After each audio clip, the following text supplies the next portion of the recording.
All right, I'm going to share another story around relationships.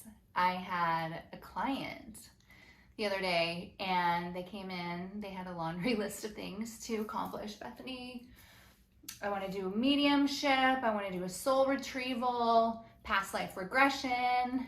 I'm like, yep, we can do all of that. And then they had all these, bucket list items to do, and honestly things come in layers. I just heard from her, which is probably why I'm sharing this story, because something happened where the ex showed up again. So what we did was we did a cord cutting. So she has an ex from 14 years ago that has been haunting her dreams. So every night she wakes up at 3:30. That's the hour that a lot of spirits come, because we are the most relaxed in our mind to receive that.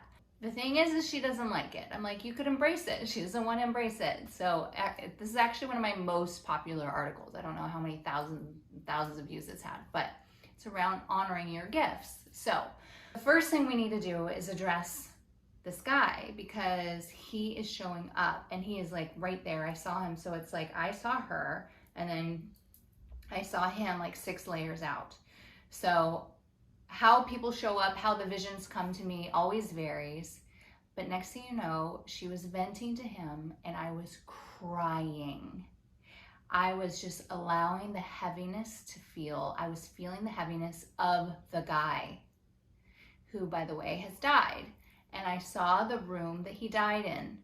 So all of that was super clear to me. However, there was some addressing and conversations that needed to happen. And apparently he's showing up again. So we didn't fully release him, but we did clear a lot. And that night she had an amazing night's sleep and wasn't woken up, which is amazing. And unfortunately it happened again. So we got to a certain layer, we released him. I saw tons of cords that I energetically cut and added light to. And usually one time is enough. But if I do a healing on someone and other things pop up within like 24 hours that you just allow in, it's our ego and our free will, which has been of this conscious level, going backwards, because it's a new space. I created a new space for her, right? So when we create a new space, if we don't honor the new space, then we might regress.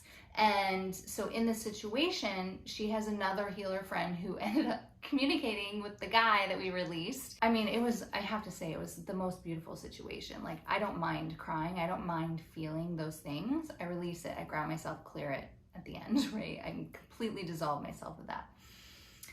But the thing is when we just tune right back into it, we're actually drawing them right back in. So even though we may have cut the cords, they can come back in. So another example, when I talk of an ex, I'm immediately bringing them into my energy space. And so that's why a lot of times, like, I was married, so I call him a husband. I don't want to say my husband, because I'm going to bring in a new husband. You see, so by saying husband, he's not involved here. He's way out in the past. So hopefully that brings some clarity for you, but it is just another example of things that we can dive into, because we dove into mediumship. We had conversations with the guy. We dove into cutting those cords that have been there and very thick. There were tons of them. Like, if you could think of every single cord attached to like an electrical pole out in a neighborhood, like they were heavy duty cords. Releasing those really supported her in feeling free and light the next day, which is so, so beautiful. And obviously there's still more work to do, so that's fine. Things happen in layers. I don't know about anyone that cleared an ex in a day. Okay, have a beautiful day and we'll talk to you soon.